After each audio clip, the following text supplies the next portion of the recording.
Welcome, and thank you for joining us for our 11:30 session for Innovate today with Promethean. Our session today is Are You Speaking My Language? And we're concentrating on coding and how we can incorporate our panel to enhance a coding lesson. I'm Anna Tressler, an education consultant outside of Texas, and I come to you with experience of my own teaching and background. I taught first grade for 5 years, then I transitioned in my district to a digital learning specialist for 2 years, with an emphasis on our STEM Academy. So I'm very thrilled to be here today and to teach you how you can enhance your lesson. And though we're concentrating strictly on STEM, you can take what you learned today and enhance any lesson on your own. Also with today, we have a live chat. So you can ask questions during my session. And when I go to pause, I can answer them for you. As well, if you don't have time or you need to step out, you can join us for our link will be live for you for other days to come, so you can continue to go back to it and watch it. Visit our link at prometheanworld.com/NOV8-sessions. Here are our sessions today. The one that we are concentrating on is the Are You Speaking My Language with Coding. To get a little further, we're going to go into a teacher using her own coding with the classroom, and that will be today at 12:30. In addition, we have several different resources available for you as a teacher. We can follow us on Twitter at LearnPromethean, and today we're doing a t-shirt giveaway, which is a virtual t-shirt that goes with an app so people can scan your t-shirt and it somewhat comes to life with an AR. To enter our competition, simply tweet with @LearnPromethean and then use the hashtag for today's session, NOV8 Innovate. As well with our Twitter, we also offer learnpromethean.com. These are how-to videos, and they go into everything I'm going to show you today with a 1 to 2 videos so you can dive deeper in after I leave you. Finally, we offer academy.prometheanworld.com. And here you can visit as a teacher, and you have interactive courses that allow you to do quizzes once you finish. And just for today, we are offering at the end of the day, we're going to add a STEM lesson to these courses. So once we're finished, you can jump on as a teacher and take our course of how you can incorporate more STEM within your lesson. We've also partnered with NASA for Eclipse. So you can go see videos that NASA have created that partner with astronauts. And one that will go together with my lesson is how astronauts communicate in space.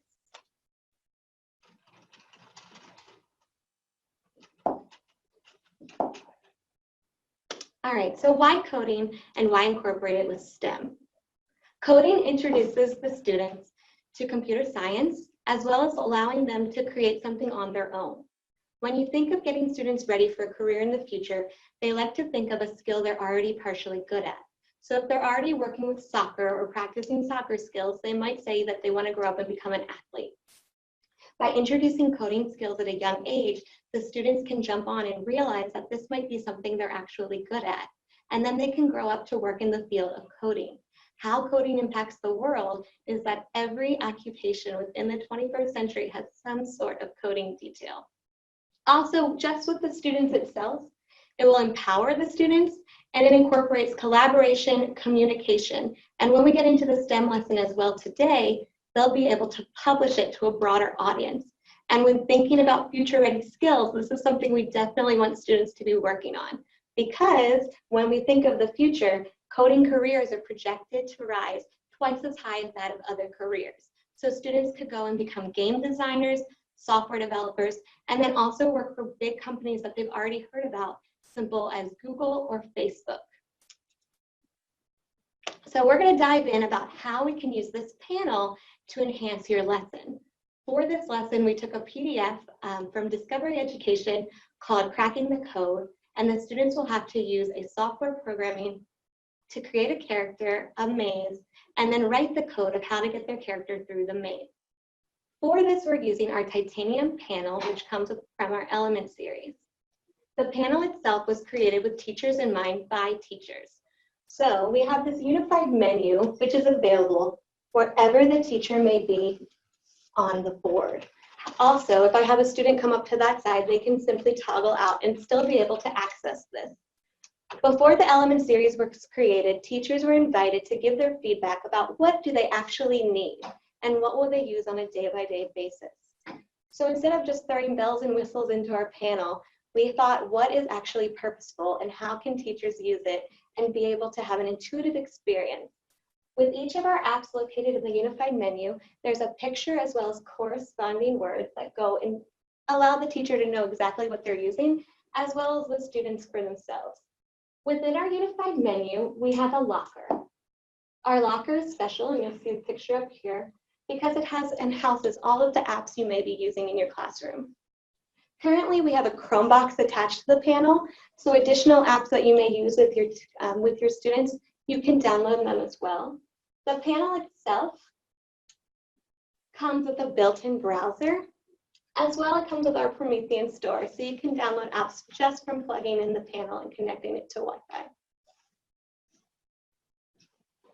Another feature on our unified menu is that it goes in with the apps that teachers may use on a day-to-day basis. We have a Whiteboard app, and when you go into the whiteboard, the neat thing that I like coming from being in the classroom is that I don't have to continuously turn pages. I have this infinite canvas. So I could be writing something with my class, and I taught 2 classes, and then I could move that up for my next class. Then when I go back to my first class tomorrow morning, I could bring it back down. Another neat thing is that it has pen to touch differentiation. So currently I'm using a stylus. I can be over here writing something with my stylus, and then when I go to use my finger, I can manipulate it. I can zoom in, and I can just toggle anything on the board. It also allows for recognition of palm erase. So anything on my board, I can use my palm and erase it. This will save you so much time because instead of having to continuously go back to the toolbar and grab my pen tool, grab my cursor tool, grab my eraser tool, I can do it with one tool as if I'm a wizard. So then another feature within the built-in whiteboard is that we have also thought of you in mind when we built the tools specifically within the whiteboard. One of those being our built-in charts and templates. As a teacher, this would save me so much time, and I use a lot of these within my class. One of these I'm going to start out with would be my bubble map. So whenever I went to introduce a lesson, I would use a brainstorming activity with my students to kind of engage their schema and see what they already know and kind of give me an idea of what vocabulary we need to be working on. And I might also probe them. So today's lesson involves coding. And I, as a teacher, might write some words that I know are not familiar with them, just to kind of give them an idea of what we're going to be working on. I might also ask, what have you heard with coding? And they might say something about robotics. And depending on the age group, they're going to give you different answers, but some may say JavaScript or HTML. So now I want to bring it into like a real life experience. So I want my students to be able to come up here and try to think of how they could code something. And before we even get involved with the computer programming side, we're going to do a bit of unplugged coding. So what I want the students to do today is I want them to create an idea of how they would get from our classroom to the cafeteria. And to bring a little real life into this, I went out and found pictures of a classroom in my gallery and my cafeteria. And I'll show you a little bit later the capture tool, which is also part of the unified menu, and how I went out to a browser and was able to capture pictures to bring them back. So now with my class, I want them to give me their idea of how they can get from the classroom to the cafeteria. For this, I'm going to obviously give them time to brainstorm and maybe work in groups. So I'm going to give them some time to be working, and I want to go into our locker with another app that comes with our panel, our timer app. Currently, I have the timer set for our clock, and now I'm going to give them 5 minutes to work in groups and create their own way of how to get from the classroom to the cafeteria. And one thing that's great with STEM lessons is you don't want to give them that many parameters in the beginning. We want this to be open-ended, so then several of them may give us separate ideas, and then we can work them through as a class. So once the timer goes off, and for the sake of this, we're not going to continue to have it go off all the way, but it goes off 3 times and then it stops, which, if you taught first grade like myself, is awesome because I don't have to have a siren and I don't have to teach kids to run up and turn it off. Now my students have their work completed, their own ideas of how to get from the classroom to the cafeteria. I want to be able to test a few different students' ideas. So I'm going to switch from my whiteboard into my dual mode. My dual mode allows my whiteboard to create 2 different sections or columns. So I could have 2 different students come up to the board and write how they could get from the classroom to the cafeteria. Let's say I don't know which students I'm going to choose to do this. Then I can use another app for this, and I can go into our locker. This app would be our spinner app. And if you're also like me, you may remember using popsicle sticks. And the problem with the popsicle sticks is that after you choose a student, you have to find some way of putting that somewhere that you don't choose them again. And another issue is if you lose the popsicle sticks altogether, you're done. So with our spinner, I was able to put all of my students' names in the spinner. And then I can also make it so I can select 1 student at a time. So currently I could have Taylor come on this side.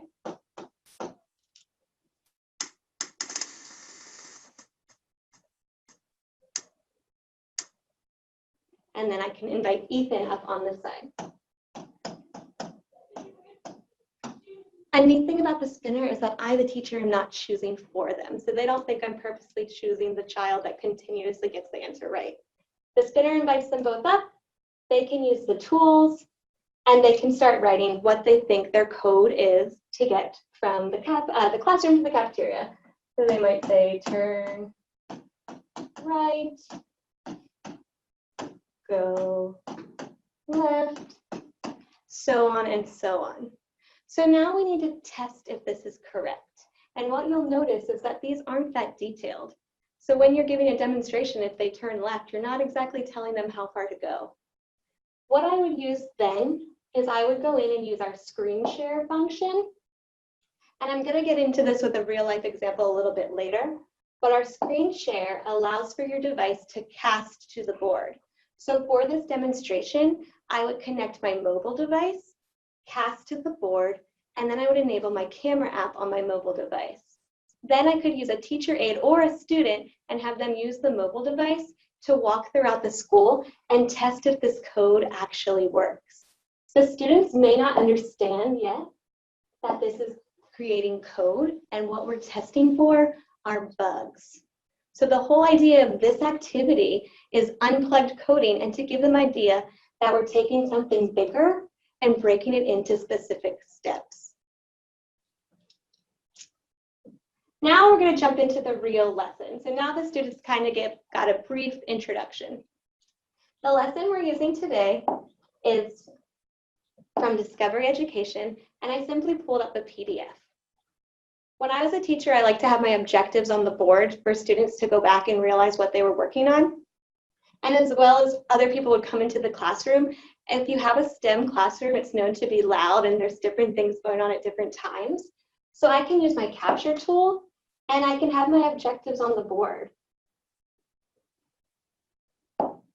I can use the marquee handles and I can crop exactly what I need to take from my whole lesson, and then it allows me to pop it into my whiteboard. Now I can use all of my tools found on my whiteboard, and what I'd like to highlight with this STEM lesson are the verbs that the students will be using. So the students will design, they will create, visual block code, they will maneuver, they will check for bugs. So I could be doing this as a teacher just to get some vocabulary and realize what the most important thing is, that this lesson is directly for the students. So now I'm going to introduce them to our computer programming software. The software I chose to use for this lesson is Scratch. I chose Scratch because it gives them more of a free play and they're actually building something from scratch. And when you do introduce STEM lessons, you want to give them more of an open-ended idea, so the students are going to be building it themselves. So when I go through the locker, I go into the built-in Chromium, and I have my Scratch website.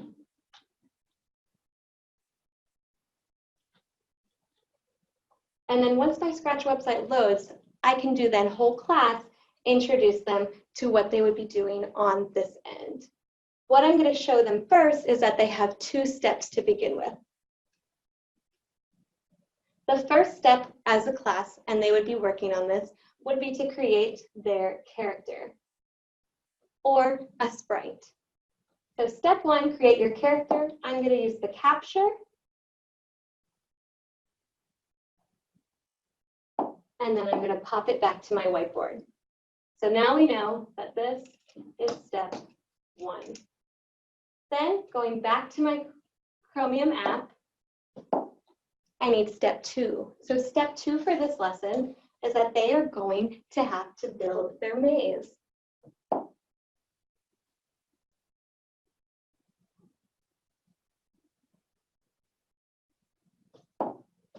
So now I can pop this back into the whiteboard.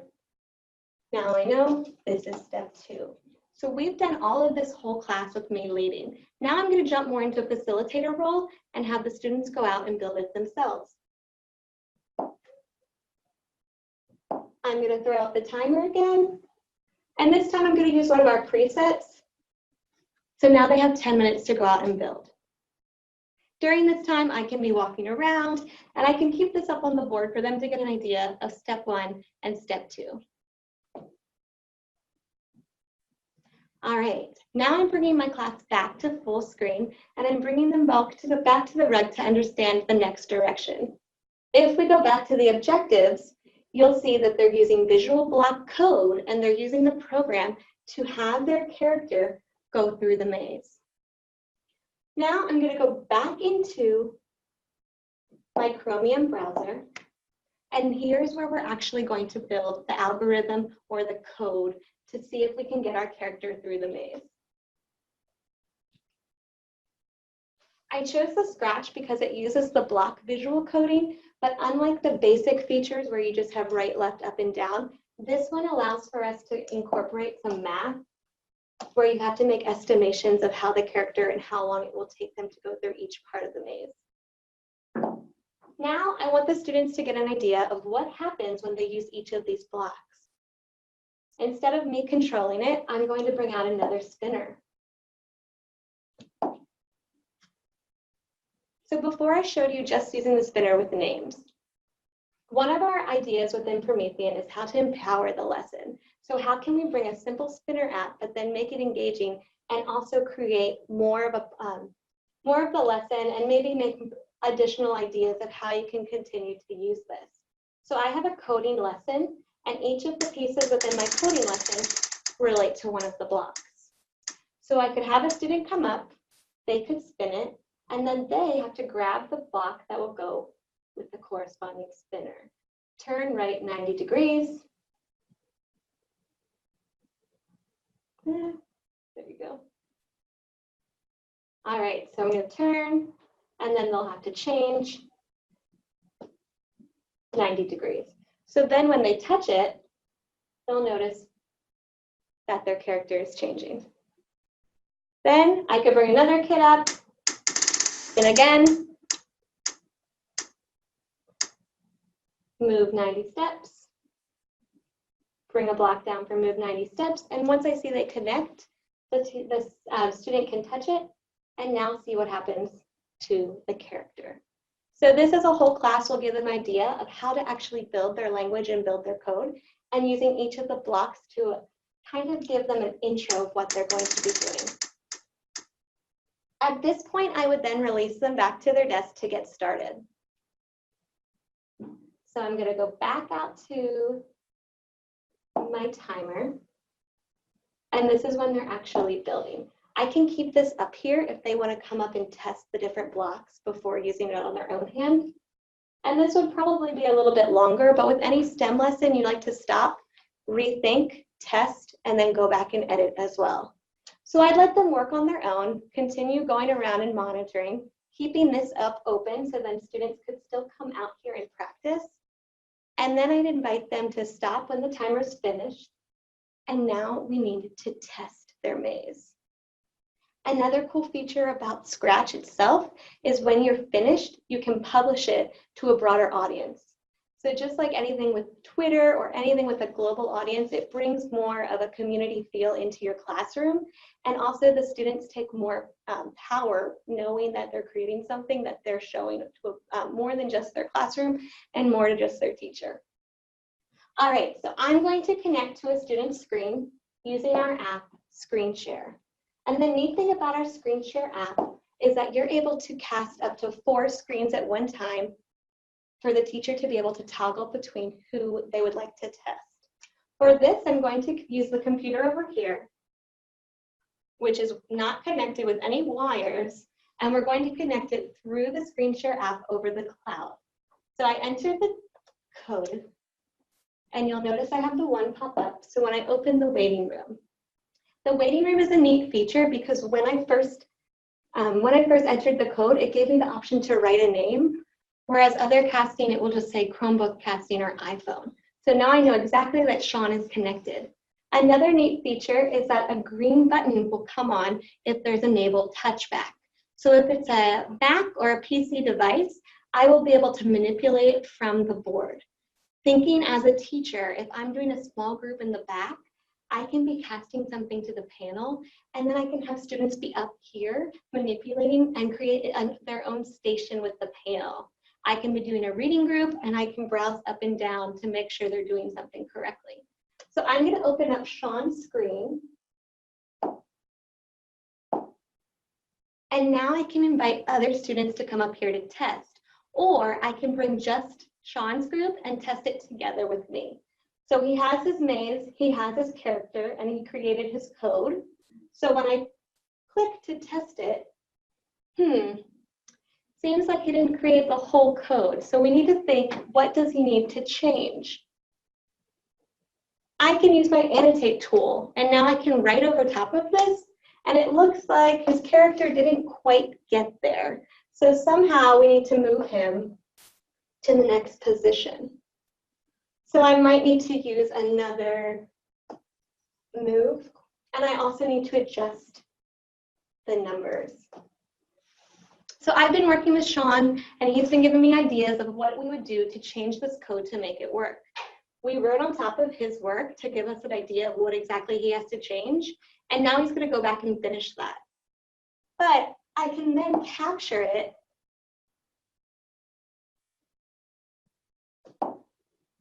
open it up in the whiteboard. So now when Sean and his group are working, they can come reflect on what exactly it is that we thought we need to change. And this can be up while they go back to their class.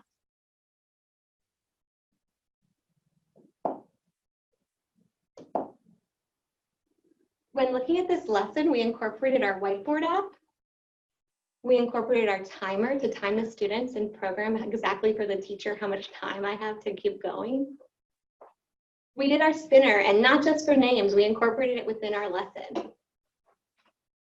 We also used our annotation app, which allowed us to go from source to source. I went out to the browser, and I also was able to annotate over Sean's screen through the Screen Share app.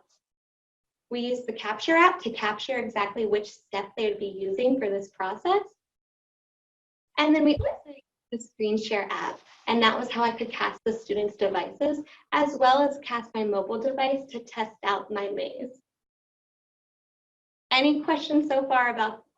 Yeah, we actually got a really great question that came in. So it's a question from Tim, and he said, is there an easy way that I can add names to the spinner? Ultimately, what he's got 6 classes per day with 20 to 30 students in each class. Would you be able to show him and talk to about how that would work? All right, so when you jump into the spinner, great question. When I go in and get more in depth of what you can add to my spinner, and I'll make it full screen for us, you have up to 40 things you can add to your spinner. And the neat thing about this is that you can have infinite amount of spinners. So I could have each section of my day have a different spinner. I can also make, I could also incorporate states, equations, plot points, anything that you might be using cross curriculum, you can be incorporating the spinner with that. Any other questions?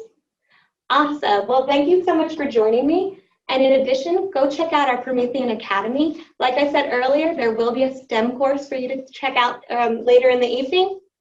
As well, join our Twitter.com. We are giving away a t-shirt. Tag us at @LearnPromethean, hashtag NOV8. And then finally, when you go into Learn Promethean, you can check out Active Panel Element Series. Today I was working with the titanium, and every single thing I did will have a 1 to 2 minute video going a little bit more in depth for you to be using. Also, we have our ClassFlow and Active Inspire software. I know myself using as a teacher, I enjoyed using Active Inspire because it let my students come up and really interact with the board. Again, Promethean is built by teachers for teachers. So you have people like me that will come up and help you, and you can contact us whenever you need to continue enhancing your learning. What you saw today was a PDF lesson that I enhanced by using everything within our panel. Any other questions? Thank you for joining me today.